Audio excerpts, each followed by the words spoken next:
The world is being taken over by a handful of business powers who dominate the natural resources we need to live while controlling the money we need to obtain these resources.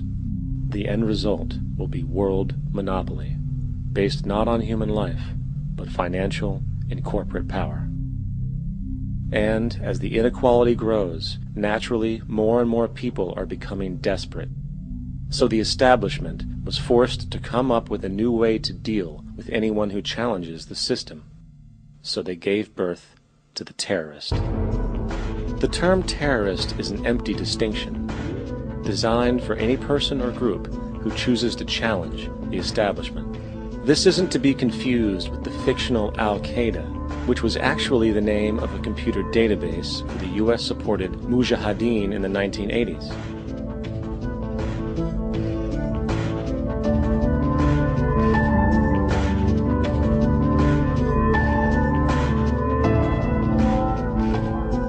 In 2007, the Department of Defense received $161.8 billion for the so-called global war on terrorism. According to the National Counterterrorism Center, in 2004, roughly 2,000 people were killed internationally due to supposed terrorist acts.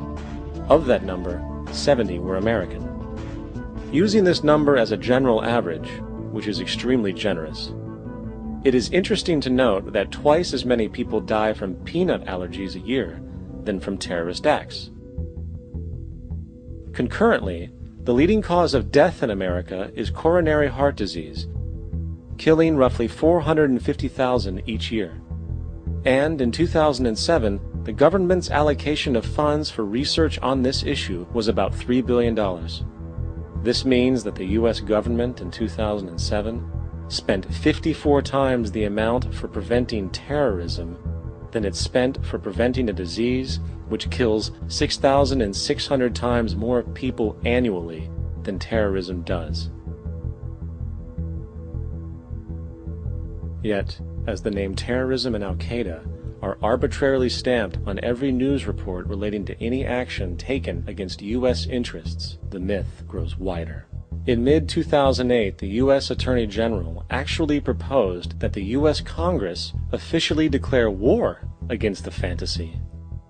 Not to mention, as of July 2008, there are now over 1 million people currently on the U.S. terrorist watch list.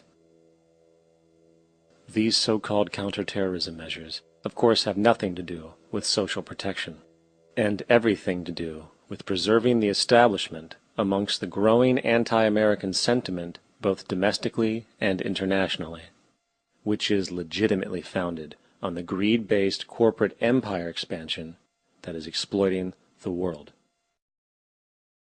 The true terrorists of our world do not meet at the docks at midnight or scream Allah Akbar before some violent action. The true terrorists of our world wear $5,000 suits and work in the highest positions of finance, government, and business. So, what do? How do we stop a system of greed and corruption that has so much power and momentum? How do we stop this aberrant group behavior which feels no compassion for, say, the millions slaughtered in Iraq and Afghanistan, so the corporatocracy can control energy resources and opium production for Wall Street profit?